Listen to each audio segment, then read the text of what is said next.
你好，李老师，要给您添麻烦。没有。我们这个有个检材需要您能够看一下。好，您帮我们看了，我们才放心。您请来。那我把这个案情给您介绍一下。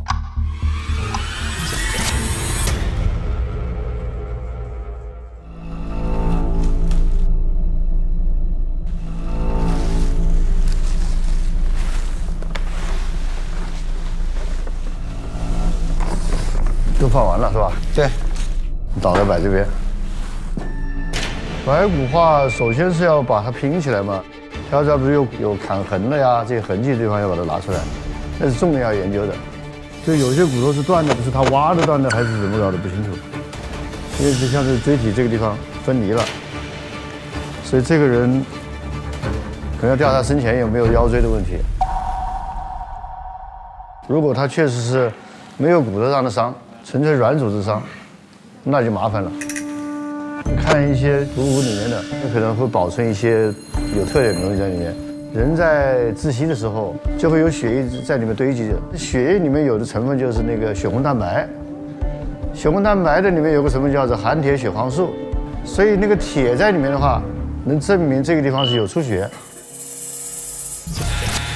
所以我们现在要把这个锯开，看看里面有没有血，是有可疑的东西在里面。像这些地方就蛮可疑的，时间长了可能稍微难一点，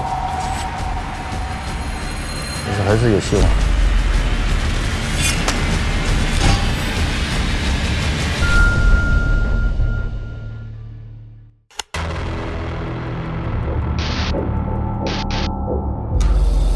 这个实际上是一个真实现场做了一个还原。血迹看到了吗？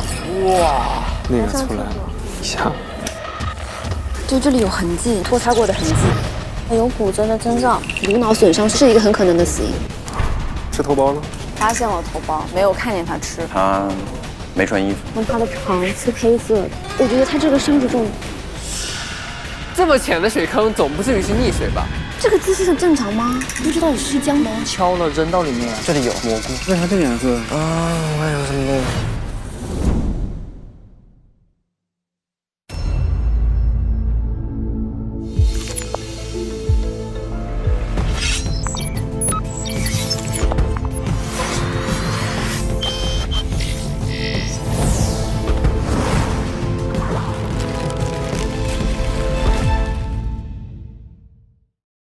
本节目由一杯叫醒早晨，咔咔迈入职场的雀巢咖啡赞助播出。每周6、周日中午12点，会员抢先看初入职场的我们法医季正片，会员尊享案件前夜、法医实录等更多精彩内容。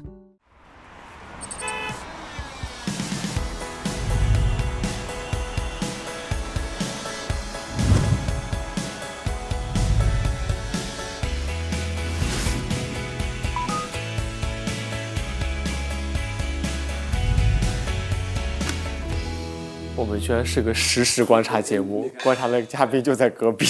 这跟我以前看的综艺不一样。我们在实时观察他们。对。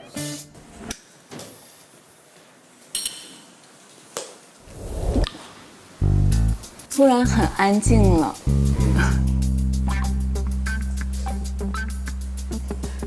经过昨天一整天的这个筛选考核。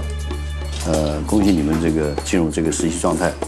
那么今天是第一天，我先想问一下大家，还入职以后的心情是一个什么样的状态？很期待吧？就是对，迫不及待，有点，我现在是。然后呢，法医除了这个讲理论以外，做案子很重要。你们都是在这个学校阶段，可能有过看过这个案件或者是做过案件，能不能给我介绍一下你们做第一例案的时候是个什么样的情况，什么样的心情？我也会分享我的这个第一个案件给你们听。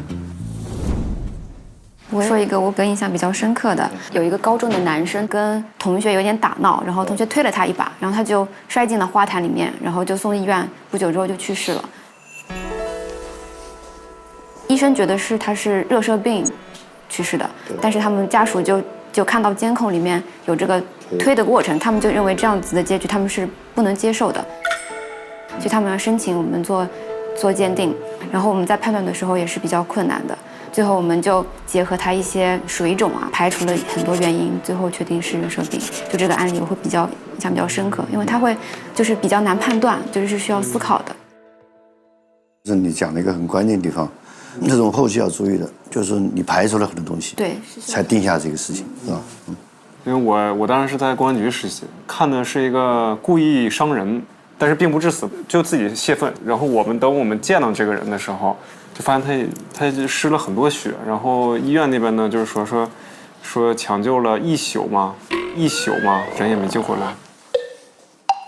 东北话一宿，一宿，一夜，我能听懂。一夜，我还纳闷了一下，什么一宿？梓潼因为是东北人，他们刚刚说的东北口音，很有可能等节目到后期的时候，大家所有人会被带跑偏。东北口音真的很容易把别人带跑偏。哦，是的，对，就很容易。问题就是要看最后你这个院方这个治疗过程中是不是有些违规嘛？是不是这个你最后那人本来没死，到底是怎么回事？对你的启示就是我们将来做这种鉴定的时候，一定要想到它是多因一果，对，还有别的性残忍没有？我的第一案是我进入殡葬行业之后，我入职的是生命礼仪师兼那个入殓师。那天工作完成之后，医院的解剖师就送进去遗体，然后我就隔着那个大门的玻璃去在那里观摩。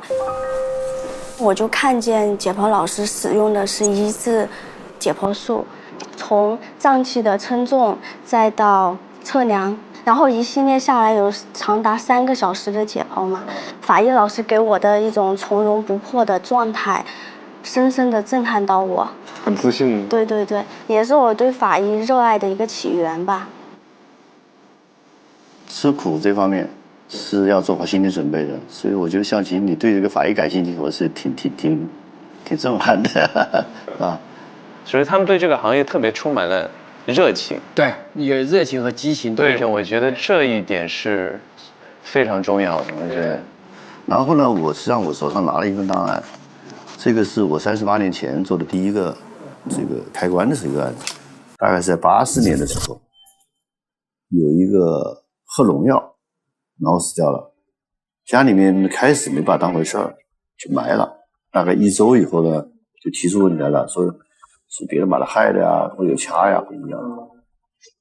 所以就去开棺。开棺当时其实是第一次开棺，也没太多经验，因为1个星期的这个埋下的这个尸体的话，它的腐败最厉害的时候就是巨人棺了嘛，就是肚子胀得很厉害，主要是气在里面。对，所以在第一步的话，就是做这种解剖的话，首先是干什么事呢？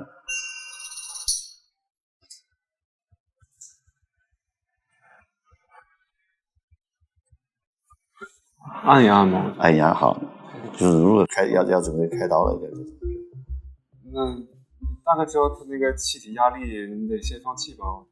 还放气，对，你要不放气的话，这个尸体就鼓着的吧，是吧？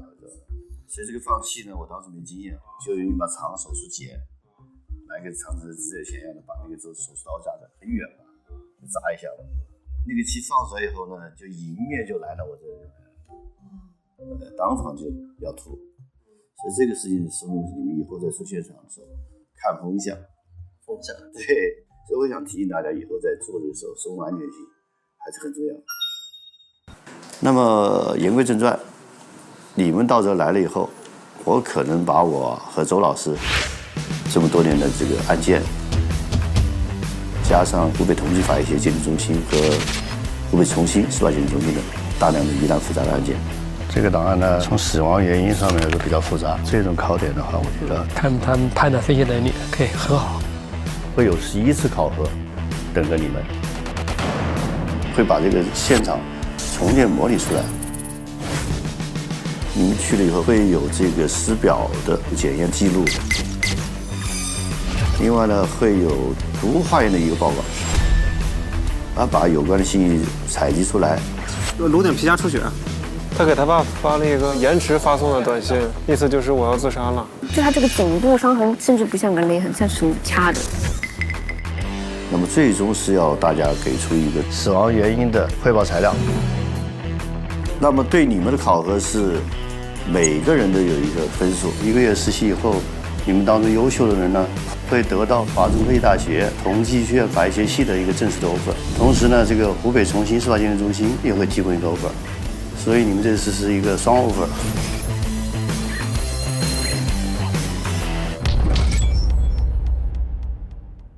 真刀实枪，有竞争压力了，上来就有压力，很难很难的考核。期待。 2点半我们在1楼集合，你们就开始准备啊。然后呢，分组呢你们自己去分一下，好不好？你们就开始准备啊。谢谢老师。哦，谢老师。好，慢慢走。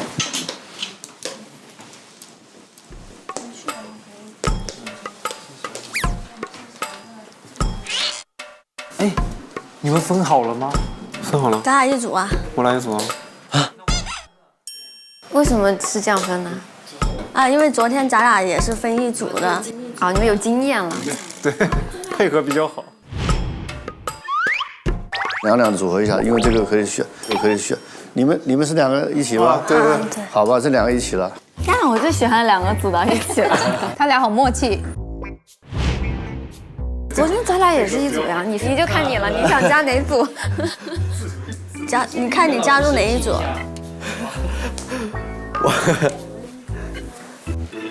那就跟我们吧。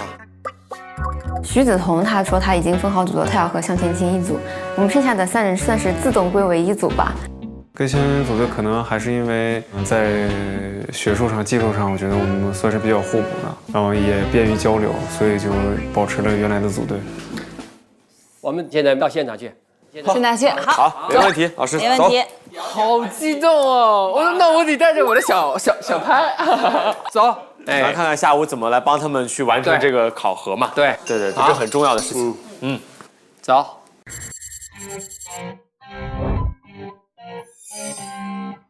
这是我们的模拟的案发现场。哇，在现在做法医鉴定、法医教学和法医这个工作中，我们需要这种现场还原，培养警察、法医和学员的分析能力、推理能力。但是我们给大家声明一下，毕竟是在节目的这个考核的现场，因为老师们好像正式的进入到，比如说案发现场的话，是要带一整套的防护服，对，怕自己头发呀，对，不留任何皮屑呀，然后头发遗留在案发现场会污染环境。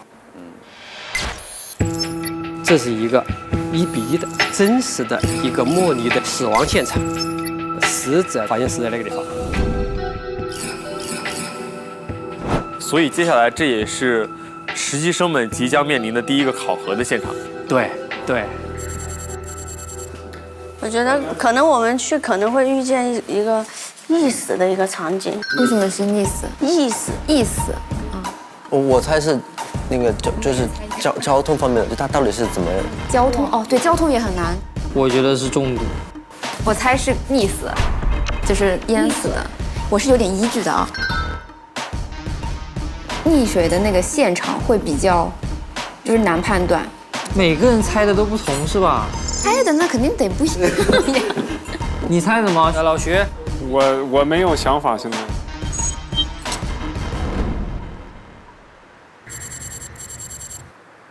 那老师，我们做什么呢？现在，在我手里面呢，现在有警方对在场的询问笔录。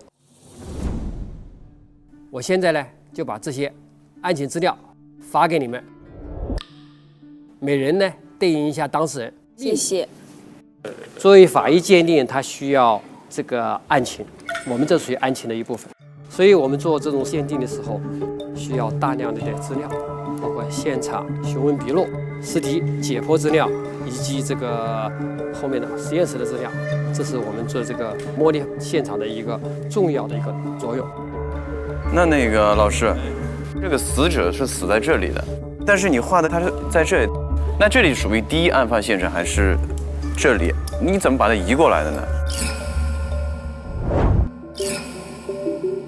真是可以做法医的好人才呀！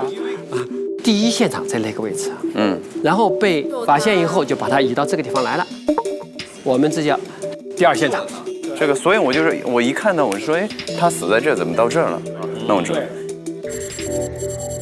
学姐，您去过现场？去过现场，但是也比较少。去现场我们要干什么？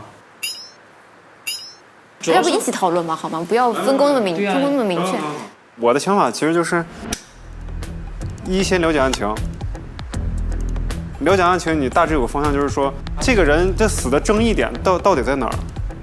所以我就不需要考虑很多其他的东西，然后其他这些信息你一采完以后，你像之前那个刘洋老师说的嘛，一共就六种死因嘛。对。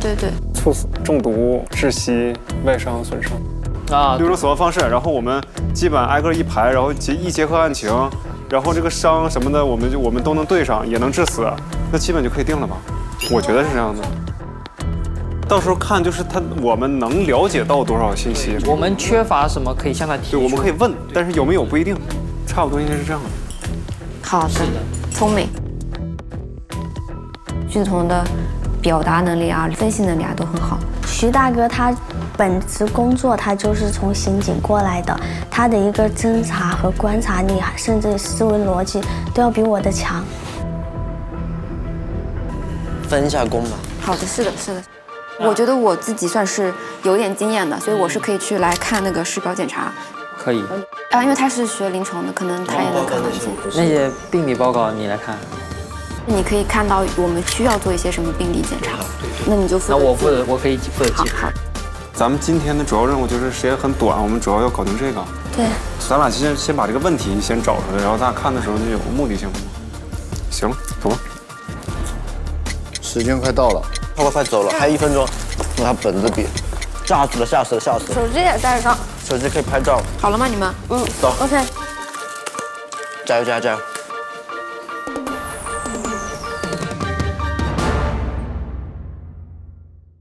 本节目由一杯叫醒早晨，咔咔迈入职场的雀巢咖啡赞助播出。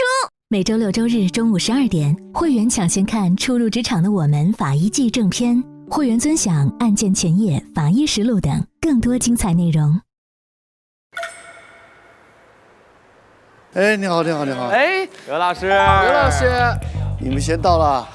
刘老师来了，刘老师好。你好。各位哥哥姐姐好。你好。这是5个这个入选的这个实习生，然后呢，这是你们的这个助理团。是的。他们也有很多这样丰富的知识。所以一会儿呢，在这个现场的这个勘验当中呢，然后这4位呢都各自有身份，他们会给你们做介绍。我是小七，我是个好人。一会儿呢，这个现场实际上是一个真实现场，做了一个还原。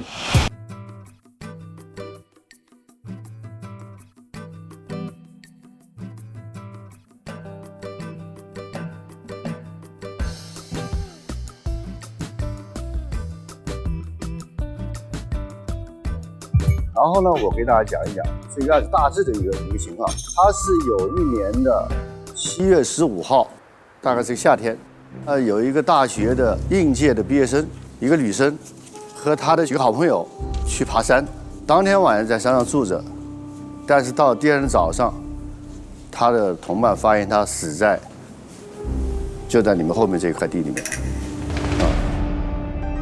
所以你们要睁大眼睛，仔细寻找。当然，在你们寻找之前，去跟这些助理团的做些沟通。对，因为我们这里就像刚刚刘老师说的，我们各自其实都是扮演了其中的一位当事人这个事件当中的。然后呢，我们有一个大概的一份询问笔录。我们先做一个大致的自我介绍，关于这个人物。临近大学毕业，为了一扫思思此前在学校遭受谣言困扰的阴霾，老师提出想陪思思出去玩一趟，让她散散心。平时爱玩的小帅提出由他来带队去户外露营探险。我是小帅。老师说想陪他出去玩，我就提议大家一起来露营，因为我是一个露营爱好者，所以我来组这个局。然后呢，我听闻死者最近心情好像不太好。我是死者的思思的闺蜜啊，我叫秘密。我也是最后一个见到思思的人。不是老师啊，我和思思是很好的朋友。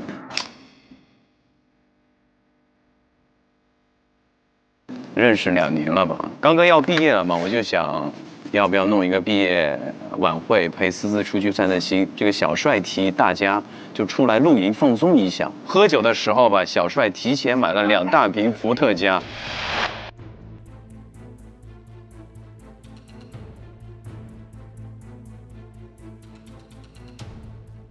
死者呢是我的妹妹。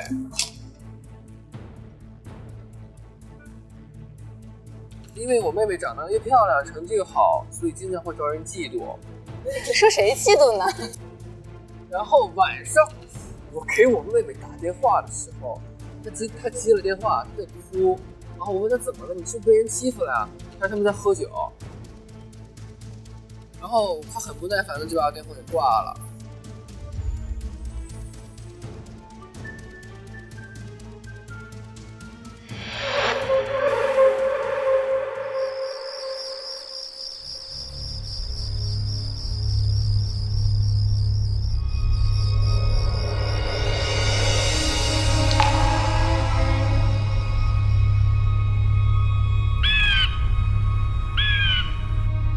然后我第2天一大早呢，发现思思不在帐篷里。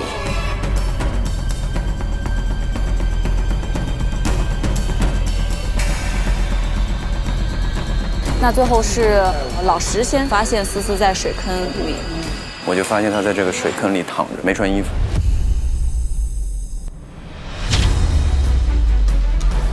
血迹看到了吗？我一直对小帅有意见。他表面要介绍男孩给我认识，但实际这2人都喜欢他，我只是来陪衬的。有个女的嫉妒思思，2个男人围着他转，骨折有骨折的征兆。这个姿势正常吗？你的蛛网膜下弥漫性出血，颅脑损伤是一个很可能的死因。这手呗？是啊，我直接都抓秃了都。他可能敲了扔到里面啊。一定要帮我找到凶手。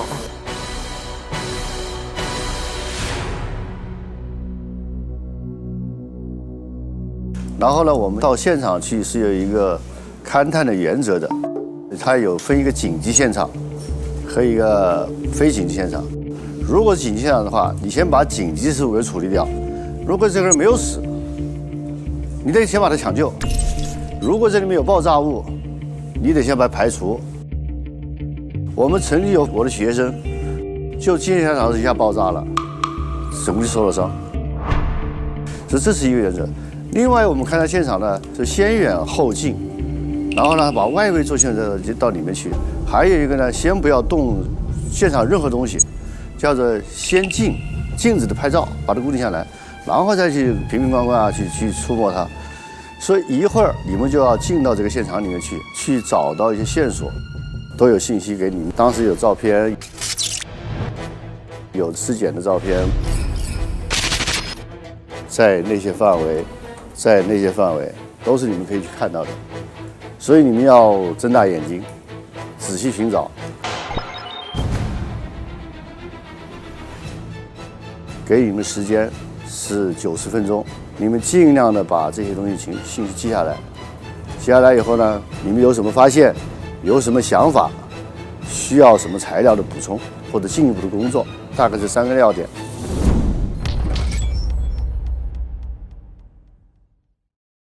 我就开始计时了。这个时了1个半小时。好，来。我们去跟不同的人对话。哦，好，可以。你先问一下行吗？我可以了解一下吗？啊，你好。我们可以到这边安静的地方。对，大家各自分区域啊。就除了你先给的信息，你还有一些主动要跟我讲。有很多要交代的。我是一个户外旅游的爱好者，然后呢，我觊觎他，我不能说觊觎他的美色，有点就是我还觉得这个位死者很好看，然后呢，老石喜欢他，但我同样也觉得喜欢他，老石是暗恋他啊，你是明恋。我是觉得他长得很好看啊，你只是欣赏。对。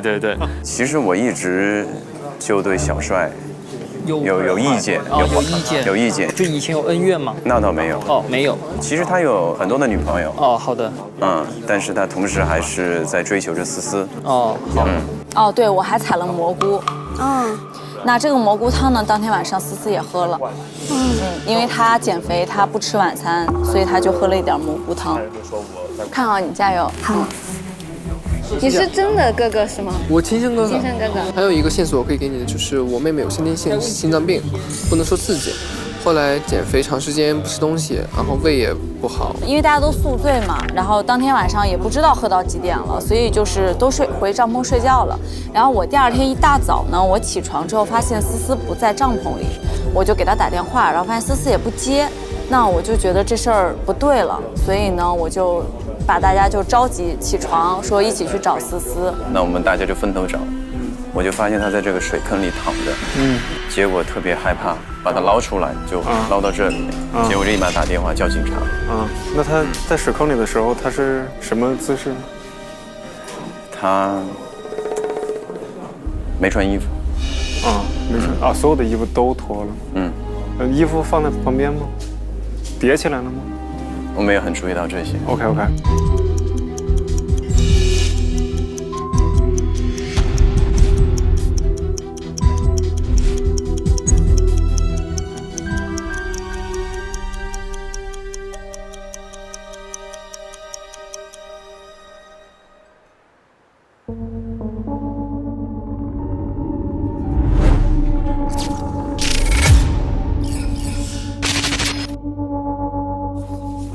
那个我问上来了，听着吗？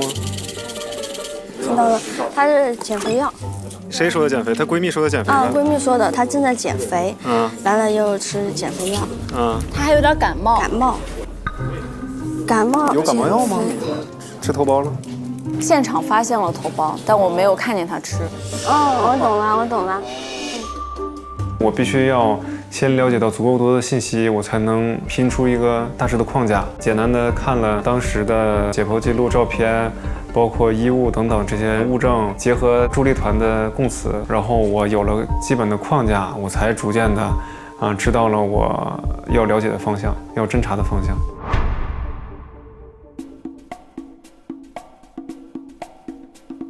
我会比较注重就是现场的勘察，就那个环境很大，它应该会有很多线索，比较着重于观察环境里面能给我的信息。因为病理这块并不是我特别擅长的，可能会花费比较长的时间，你得确保你能把你的优势发挥出来。你觉得这个奇怪吗？就是说衣服、全是脏的，裤子、内裤都是湿的，袜子也是干的，就说明它不是自己掉进去的。如果是人自己掉进去的话，肯定是脚自己先进去的。也不排除它是这个，就是上面会有，我觉得这个内裤是斑迹。对，这个后面是需要再查的。他没穿衣服。脚上这是啥呀？这不是伤啊？为啥这个颜色啊？对呀，我就在想我觉得这个颜色可能的原因就是重力导致的，比如说被什么崴到脚了。这手呗，手泡了吧？手它这个指甲有抓痕，指甲都抓秃了都，是吧？淤青看见没？有伤，有伤，钝器手指，它是一个圆形的，不规则，陆地有出血。下一张，时间很久。这不是骨折吗？有骨折的征兆，疑似骨折。那它的肠是黑色的，不正常的这个是。有那种中毒真相吧？这是胃壁啊，胃壁散在出血点，这肺是出血了吧？我瞅着有点像淤或出血。对就找一些法医上的物证。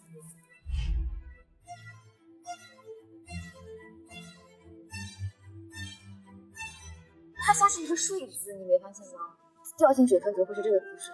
不是，这是草地啊，是在这里的姿势。这个姿势是正常吗？就是老师摆的呀。老师，你不知道有尸僵这个东西吗？怎么你想摆就摆？你们还有15分钟时间。好。好的。尸僵，那他提前摆的呢？老师说他在水坑发现了思思，并把他拖到边上，他是这样说的。这个姿势是没有意义的。但是这个姿势是最后他的姿势。就是这个姿势他自己这样还是别人摆的？肯定是摆的，这哪有人自己死的时候是这个样子？除非他在梦里死的。然后还有就是这里，这里有。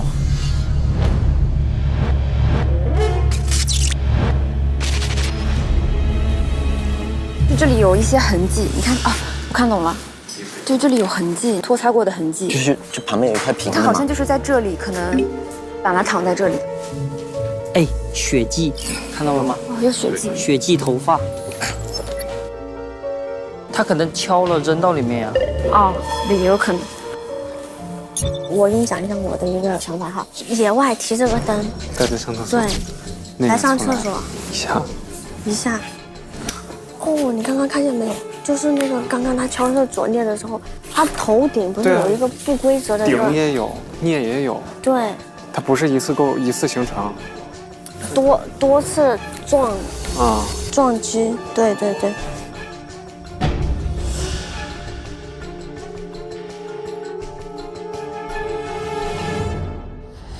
来，我们4个根据刚刚咱们聊完了之后的情况，我们可以深入的聊一聊。这个其实真的有的说了。那个死者头部有一个致命伤，死前有反抗，而且衣服还没穿，就奸杀呗。对，我觉得每个人都有嫌疑啊。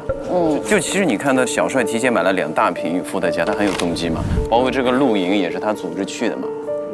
老师肯定就是心生嫉妒，暗恋他。老师给他买的减肥药，包括他晚上也是看着他俩喝酒嘛。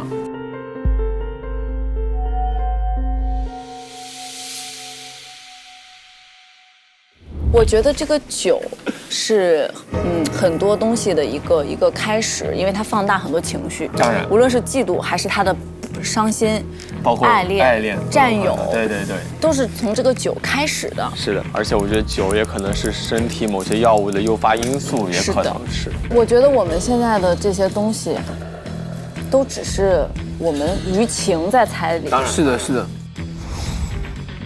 现在倒计时3分钟。倒计时3分，尽可能早点散出。我们再看一看吧。我们讨论一下疑点。2个帐篷。还有什么东西？这里有蘑菇。不一定只有一个原因致死嘛。好了，各位，现场勘查准备收队，都到这来集中一下。集合。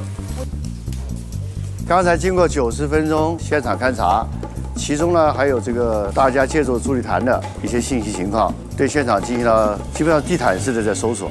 我们一会儿要回到办公室去进行梳理整理。现场的这些照片，我会到办公室里面给一个 U 盘给你们，都有电子版的。然后呢，助理团的呢，你们这样子，你们看你们是不是需要在这还要去好探讨一下，继续留在这里。好，我们谈论一下。好，我们就收队。好，谢谢哥哥姐姐，谢谢。同学加油！加油！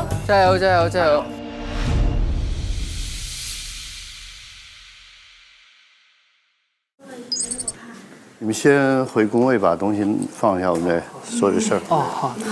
因为这样子，我们呢就是从法医学角度描述一下与死者死亡有关的信息，最终要形成一份关于死者死亡原因的汇报材料，好不好？1个小时做 PPT 汇报。好，谢谢老师。我们在吧台上讨论吧。好，我们带什么东西？电脑。好，来吧，理一下我们的思路。如果说是钝器砸的话，那个钝器肯定会给表皮造成一定的擦伤，但是它那个，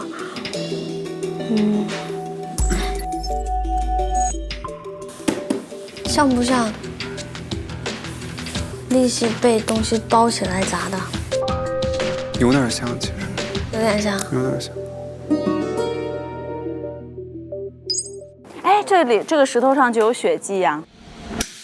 那就是有人拿这个石头砸了他的脑袋，那就是有个人单纯的害他呀。你看他脑沟里面都是有血的。脑出血是吗？脑出血的话，应该是淤血得量他的就是体积。那就是我们要知道的下一步线索，就是问他们脑部出血有多少。对。这个应该就是就是摆成了这个姿势嘛。你看，作为老师第一个发现他的人，为什么会把他摆成这样的一个姿势，就很奇怪呀。哎，裤子也穿了呀。那为啥他内裤是湿的？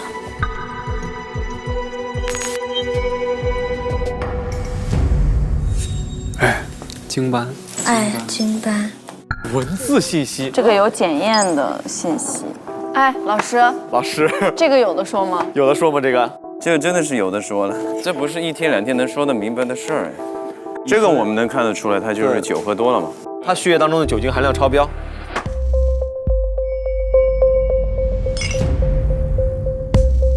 但是酒精我看了一下没有到致死量，这个乙醇它这个量是144，但是致死量是300。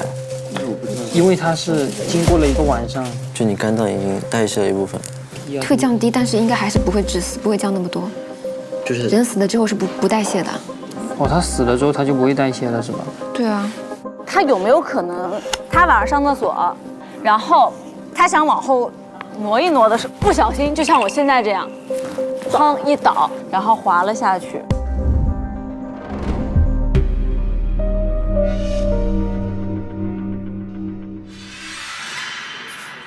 这么浅的水坑，总不至于是溺水吧？有可能呀，因为他本身就是宿醉嘛。是的。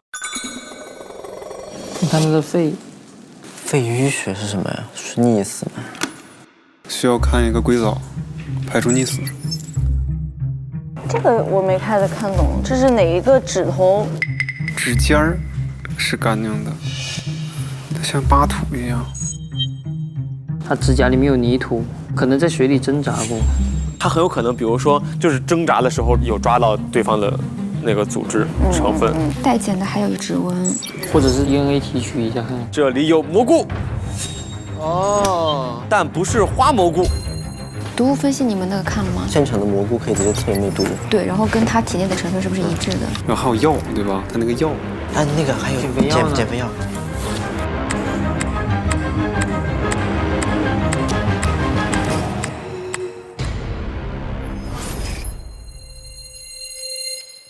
好像没有了呀，我们都看完了。没了，我们能看到的都看完了。对。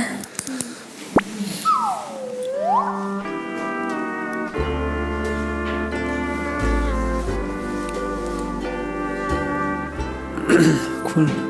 我也是。我就给你冲杯咖啡啊。有杯吗？我看看。你看。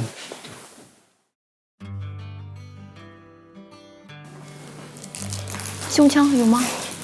老师，给您冲杯咖啡。我说有，谢谢。哦，有了。那你自己分。好。好。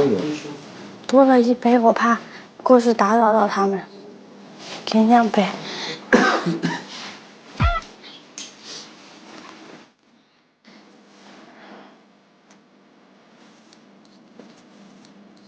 哎，我有2杯吗？谢谢。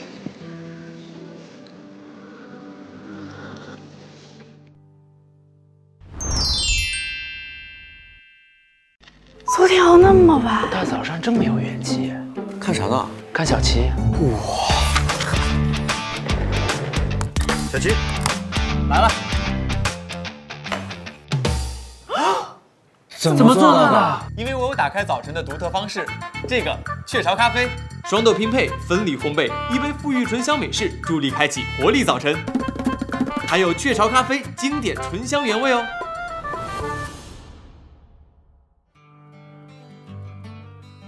助理团，我给你们安排了一个小任务，在我们鉴定中心1楼放着本案的关键线索，如果你们正确解读线索，便能够得到案件的真相。是这个吗？我觉得是这个助力团任务卡。做出以下动作：双手臂前，身上抬，甩至头顶上方，膝甩500下。他这个死因可能是跟这个动作是有关系的。那往后甩。不会真的就是是给摔了吧？就像我现在这样，砰一倒，然后滑了下去。这样你在前面领着，我们跟你后面做。学一下，学一下。双手举至胸前，同时配合伸腰低头活动。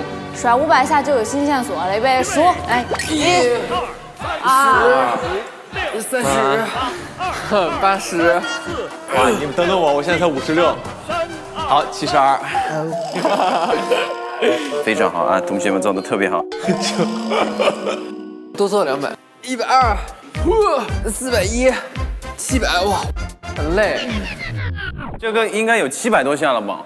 应该差不多了。但是我们现在没有第2个线索，是不是因为你没甩500下，500下，来500下，500下。这是什么呀？这个。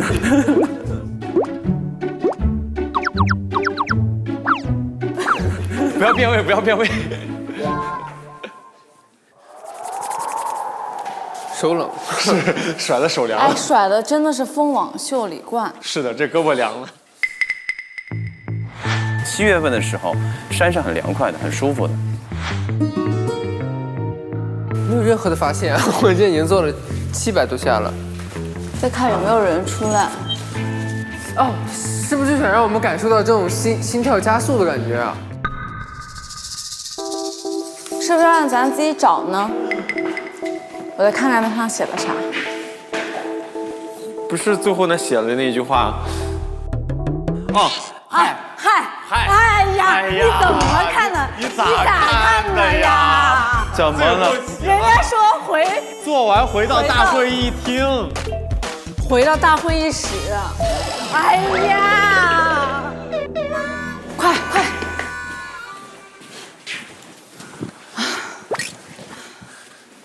哎，哦，就是这个。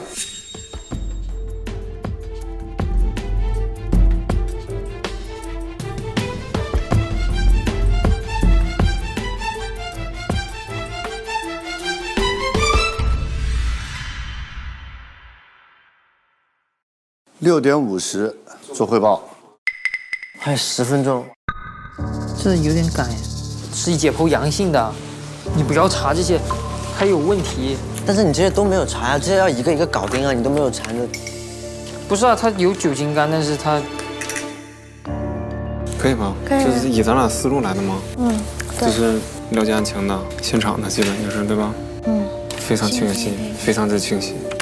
你头面不就一个出血呀，整部出血。那还有别的呢？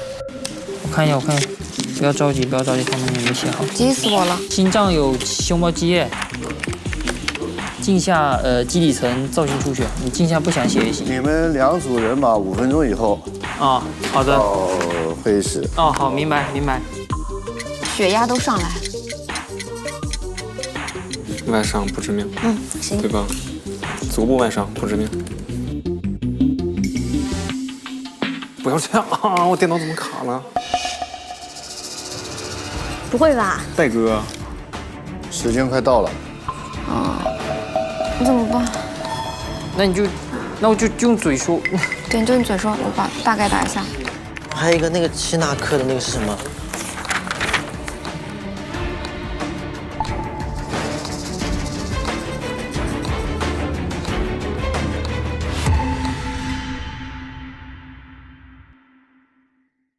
走吧。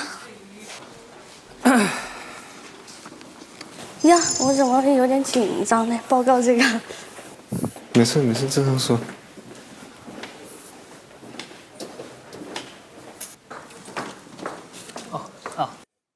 各位姐姐们好啊。你们一起进来吧。好。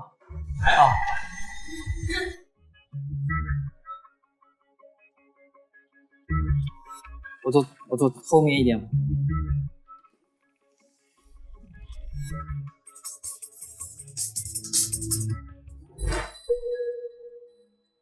又来了一位大咖，华东政法大学的很著名的大专家王晓华教授。欢迎王教授。老师好。因为法医学它实际上你要有相关的法律知识和证据的问题啊，所以我们会请像王教授这样的人来对他们一些普法的一些宣教。其实司法鉴定和法律之间的关系是非常紧密的。那么在司法实践当中，尤其是现在强调法律科技化的这个大潮之下，应该说司法鉴定无论是刑事案件和民事案件当中，它的起到的作用是越来越大啊。非常欢迎这个王晓华教授啊！欢迎您。看是你们组先汇报还是他们组先汇报？你们商量一下。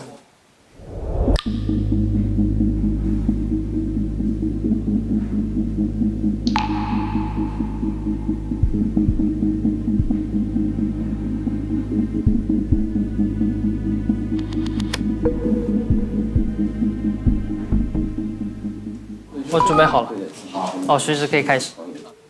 好。我们是从可能导致他死亡的原因来分析的，然后我们觉得，有6种可能性。第一个是机械性损伤，第2个是机械性窒息，第3个是中毒，第4个是高低温损伤，第5个是电击，第2个是猝死。第一个机械性损伤，它的左枕部头皮和帽状结膜下面是可以看到损伤和出血的，但是其他现象是不明显，所以我们觉得机械性损伤可能不是致死的主要原因。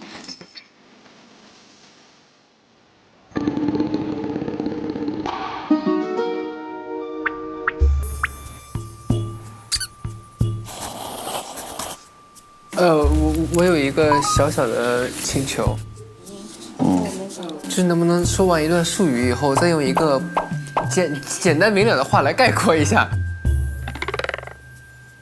就是我们在观察他的颅脑损伤的时候，就看到他的枕部这一块，就是头上打了一个包，一个小包，但是里面都没任何没有问题，就仅仅是个小血包而已，大概是这个意思。我们一开始的时候怀疑他可能有个颅底骨折，因为他的这个眼部的那个真相有点符合熊猫眼针。又要问了，熊猫眼针是什么？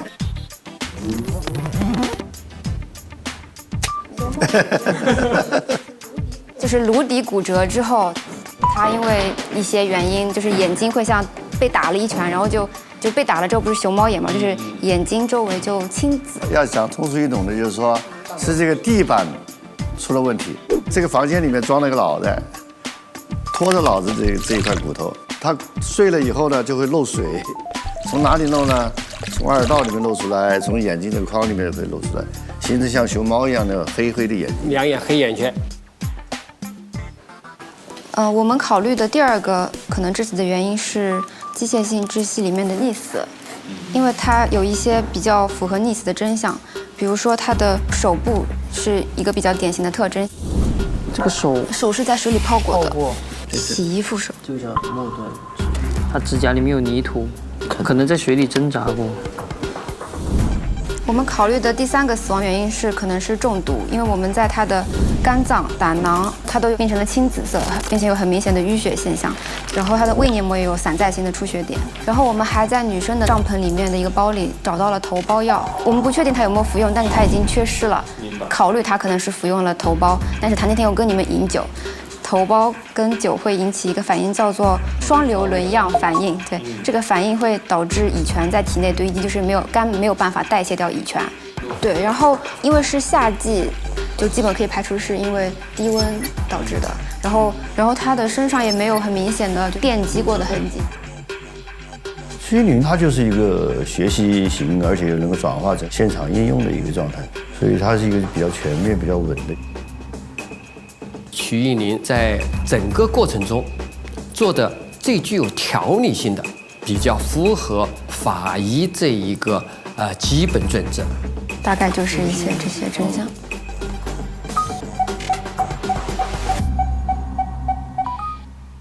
法医要得出一个准确的死因推断，我们必须得一步一步进行排查。首先就机械性损伤，下一个就是高低温，刚刚说了不致命，所以我们可以把它排除掉。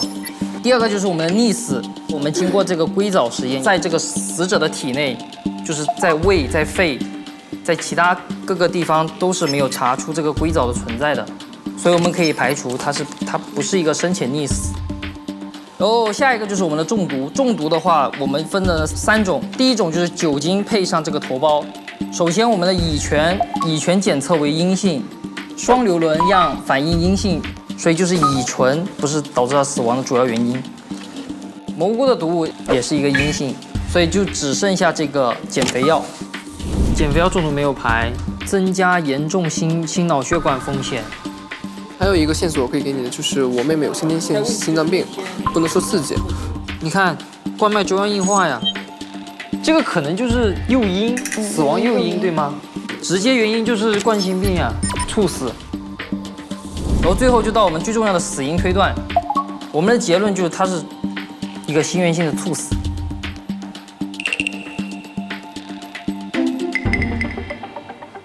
主因呢就是它出现了一个冠心病，因为它是有先天性心脏病的，就不叫冠心病，就是先天性疾，不叫冠心病。然后诱因的话有两点，第一个就是这个老石所赠送的这个减肥药，经过检查查出的是它是一种叫做西部曲明的减肥药。这种减肥药在我国呢是违禁的，对，是违禁用品。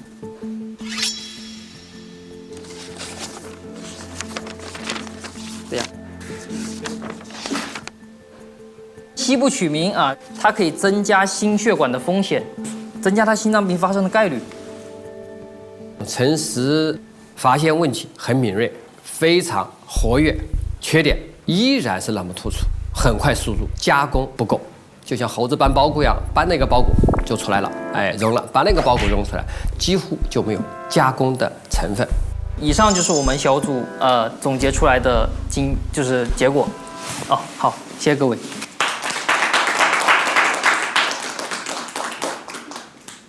还有没有补充的？你们两位？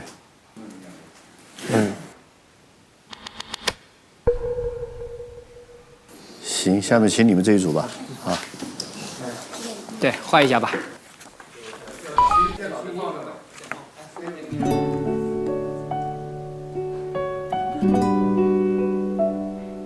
换一下这个前面的。就我不用换，你转过，你到这儿来。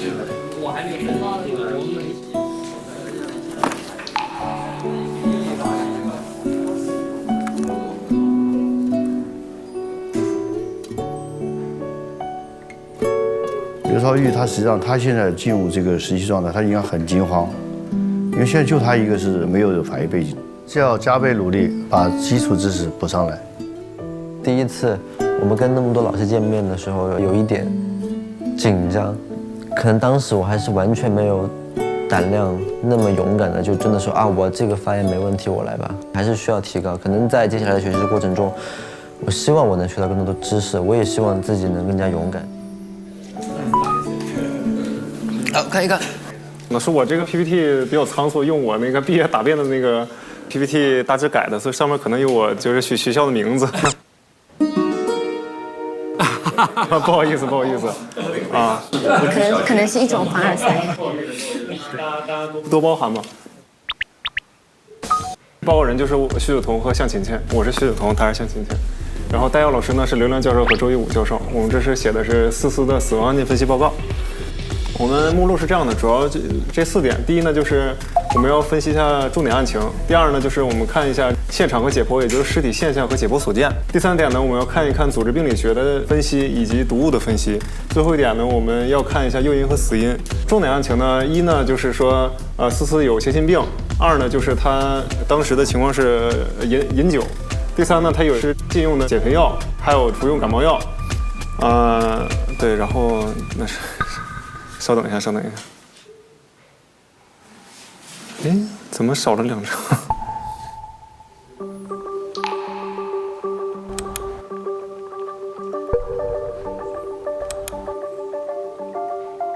我这个稍等一下。我这个。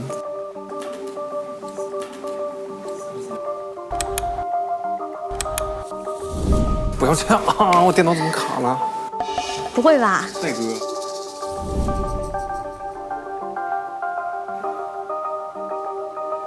这个硕士论文全部上来了，小心泄密啊！这个应该。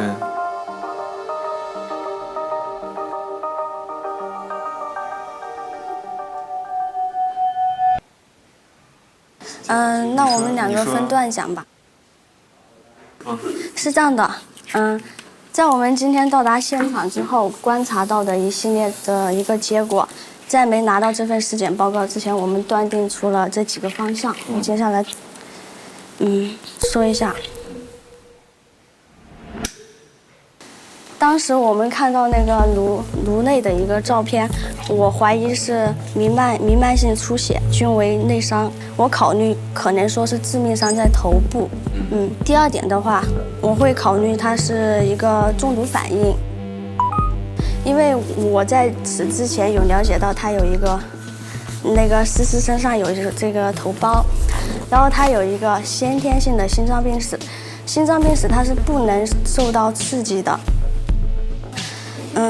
乙醇的话，乙醇在进入人体之后会变成乙醛，再转换为这个乙酸的时候，它，哎呀，有一点点紧张哈。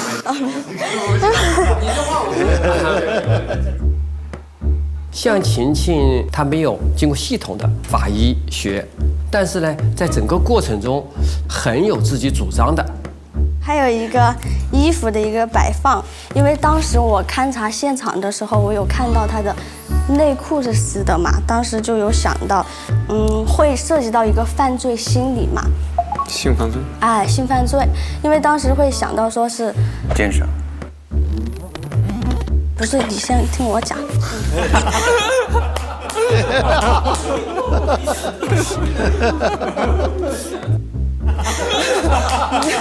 听你讲的特别好，我被带入进去了。好，对，讲的特别好。像晴晴，那现在勘察来说，她记录很多，有很多的标签值。我觉得她这个方面很优秀，就是观察能力，包括她的这个兴趣啊，她有个目标，慢慢她会成长起来。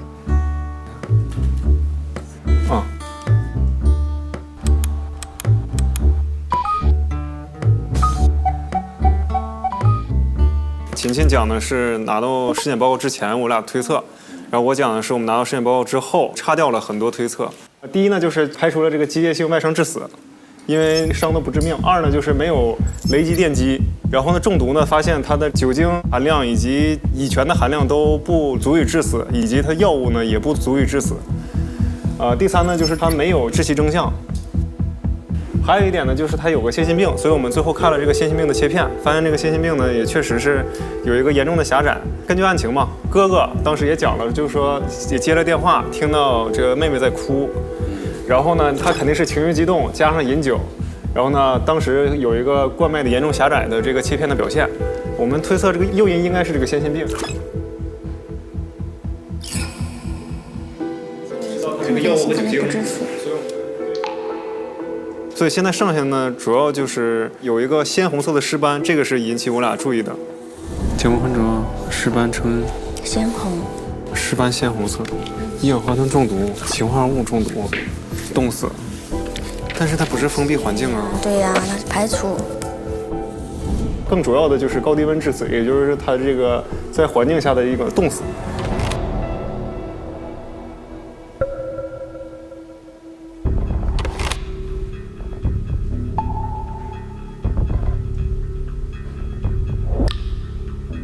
我有一个问题啊，7月份的时间会冻死吗？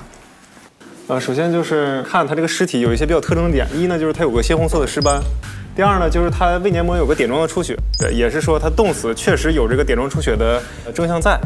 第三点呢，它处于一个拳头状的体态，拳头状体态呢，我觉得这是我俩区别于它因为冠状动脉心肌梗死导致直接死亡的一点。心肌梗死亡，他的体态不应该是当时的那种蜷缩状态，而是应该处于一种比较更自然的放松的一种死亡的状态。第四呢，就是他当时的环境，温度比较低，尽管是夏天，但是他们在爬山，而且当时夜晚的室温、水温大概在10度及10度以下。就是我还是觉得我们心源性猝死也是有那个可能的，就是它的那个先天性狭窄是很明显的，就我还是很坚定的觉得夏天的夜晚不会冻死。然后呢，我俩从这个角度去看，然后发现呢，其实是冻死。然后就因为我们最后得出了这个死因嘛，所以对感谢刘教授、周教授，然后感谢各位嘉宾给的这个信息，然后感谢同伴的支持，然后也感谢在座各位的倾听。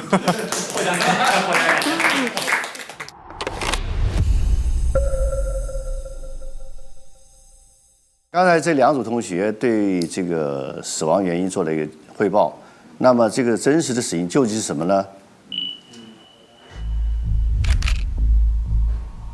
请助理团这个真相跟我们说一说。我可以吗？可以啊。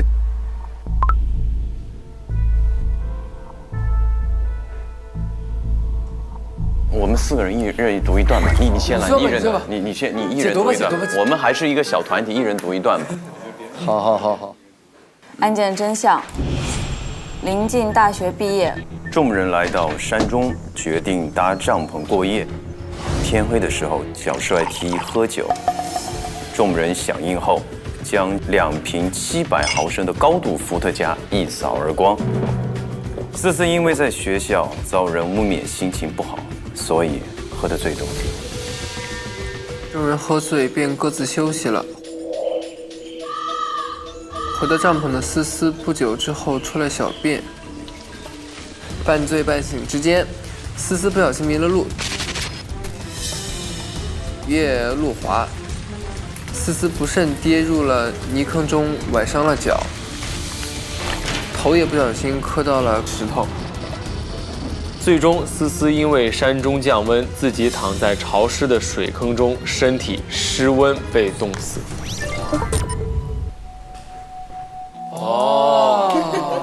可以。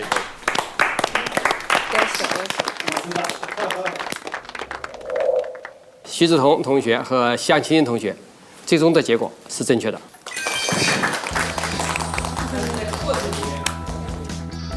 徐志彤他把尸斑鲜红这个看出来了，这一点很难能可贵的。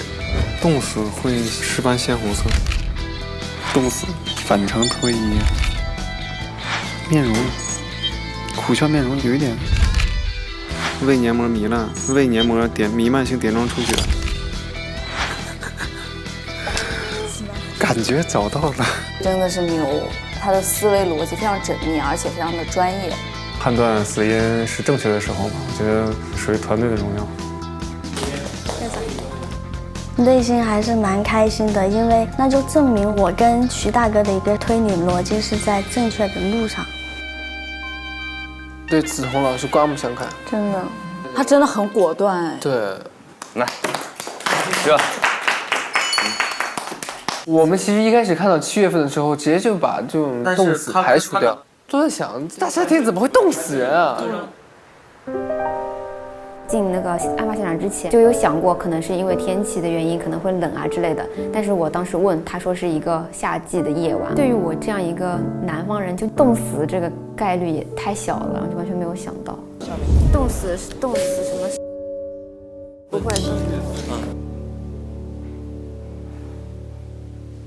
好，简单介绍一下这个冻死。冻死呢，它是一个有很多典型的一些表现的。它是因为环境的温度太低了，散热散得很快。只要你的衣服本身很薄，没有保暖的过程，它的这个散热就超过你这个产热，所以会让体温下降，一直下降到接近室温、接近常温，然后迅速死掉。注意，下降的时候它有一个过程，它一般分为4个时期，从开始的兴奋期，就是肌肉化活动啊。发抖就是兴奋期。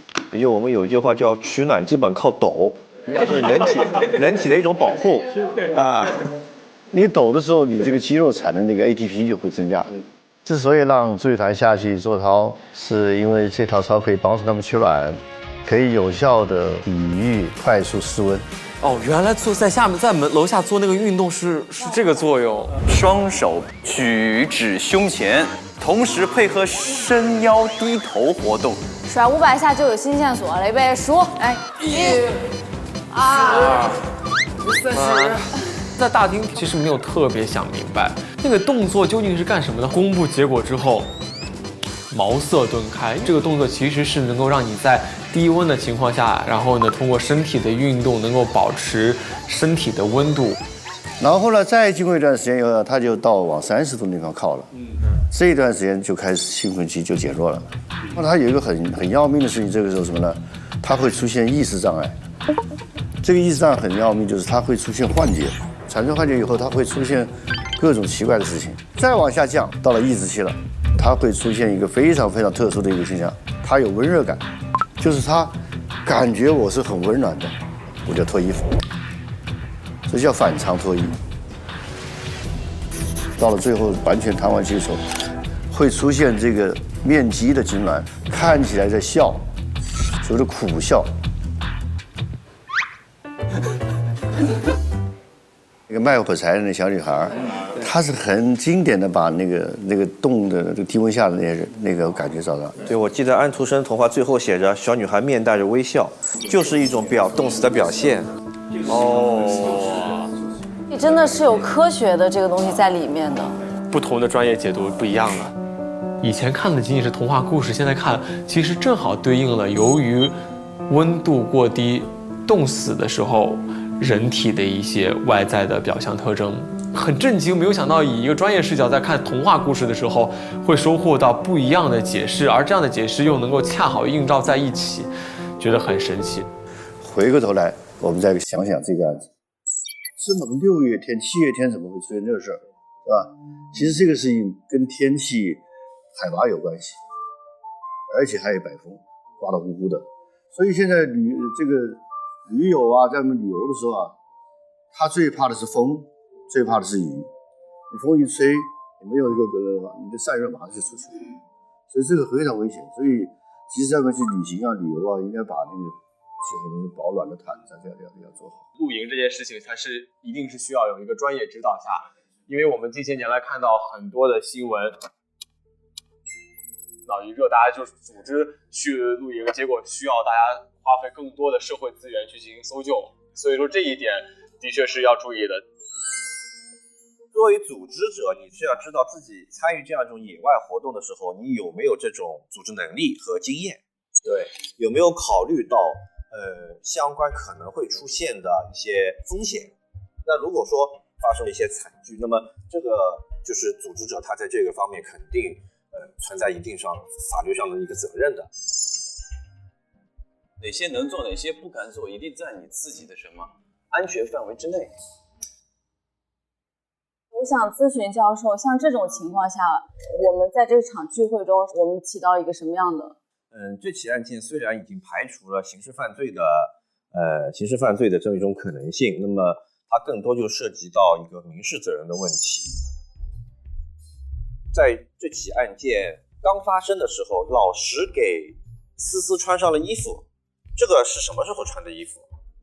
发现尸体后，他觉得这个对死者不好，所以我们陈毅是违法了。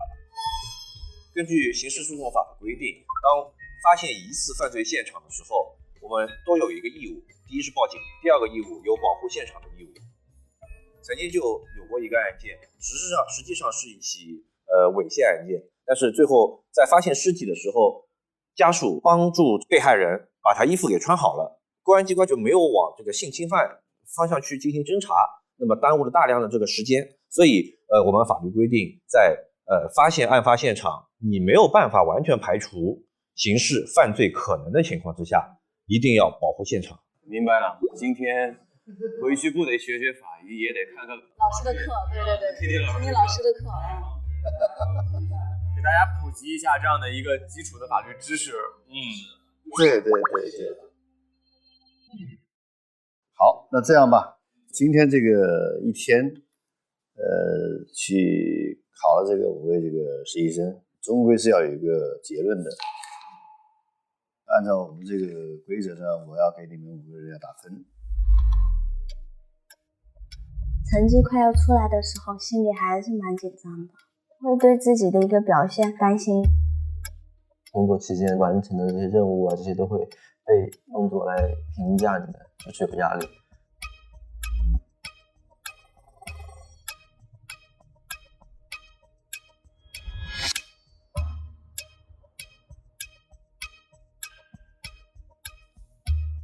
我打完了，我把分数先公布一下。这个向晴晴75，刘朝玉是70，陈实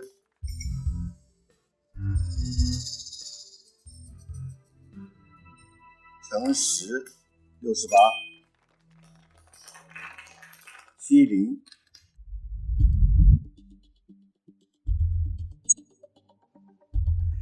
这个70 80。虚拟就是很扎实，还有一个它比较全面，观察力非常仔细，它的系统性、条理性、这个梳理性就很清晰，所以还是给他了一个比较高一点的分。徐志同。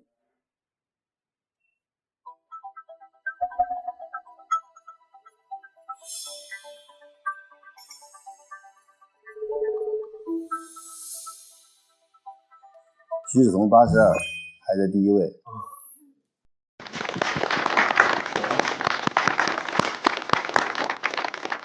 今天对我来说是法医工作思路的一种小肯定吧。我觉得我这个拼图还会更大呢，还有更多的碎片等着我去寻找。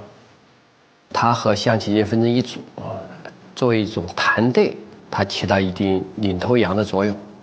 从输入到输出，它信息采集的是比较全面的。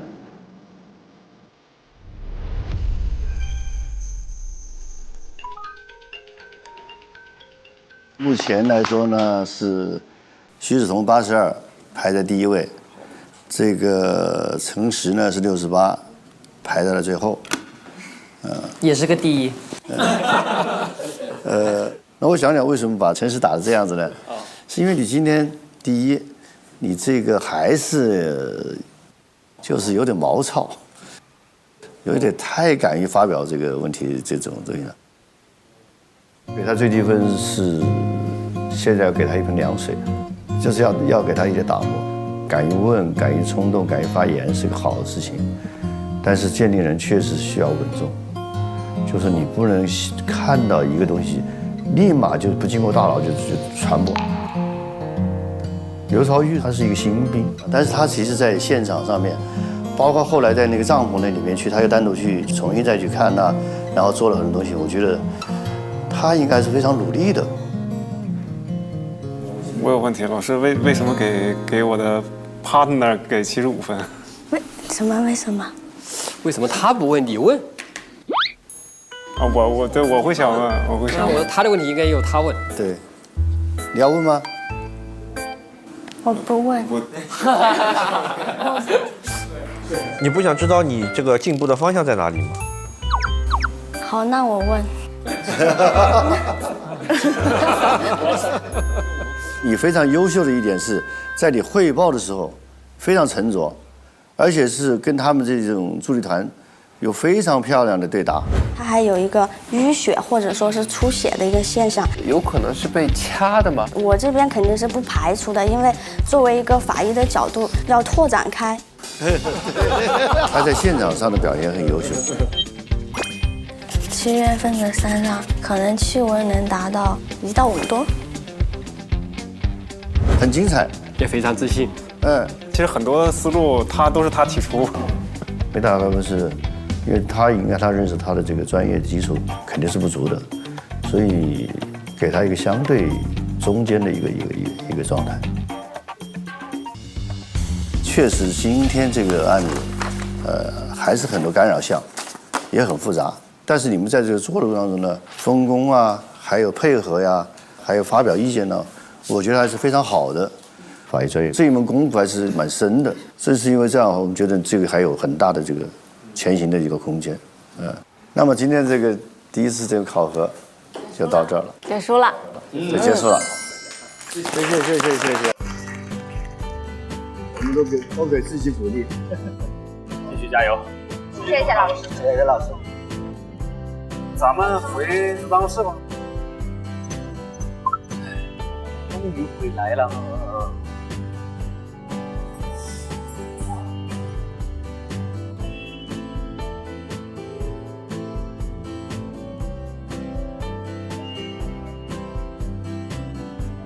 医案结束之后，我对系统性的知识更加的去加深于印象，并且掌握了它。今天这个收获我觉得太大了，没想到我能在一天当中学了这么多的知识。资料整理上，我还是太相信自己的主观了，这是一个非常致命的错误。在未来的法医道路上可能会有很多困难和挑战，但是不要忘记自己也是很权威死者联合司法公正的初心。今天我非常明显的感受到了法医工作巨大的压力以及法医肩上的责任，但是我觉得我一定会很坚定的、很有毅力的坚持下去。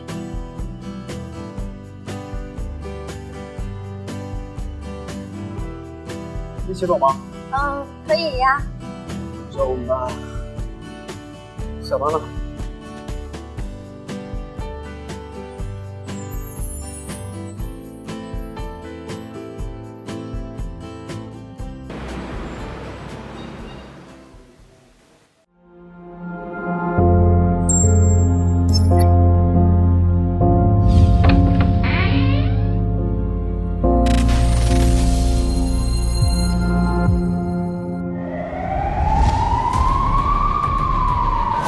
家里面看那个死人呢，快点来，快点来呀！先不要着急，您先说一下您具体的位置。我看到那个尸体了。对他们下达指令，不要围观，不要拍照，尽量远离现场。这个钩子是要勾他的踝关节或者腕关节。往右边走一点。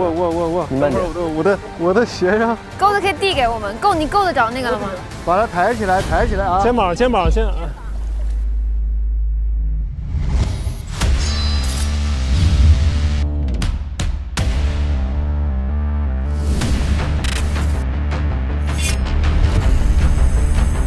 你第一次吗？不第一次看到这种真实案例啊！慢慢虚从左头部，主要锯骨头，软组织不要锯。确认是哪里受的伤？你再说一下你哪里感觉不对？没感觉的。不要用刀尖，要用刀斧。先下去，然后再向后拉。为什么一定要下去呢？那要怎样呢？我想问你到底要看什么？右侧肋骨下缘。为什么要下缘？我问你第几类？那材料呢？如果这个材料丢了，你知道意味着什么吗？要是干，你就好好干；你要是不干，你就可以辞职先走，也可以。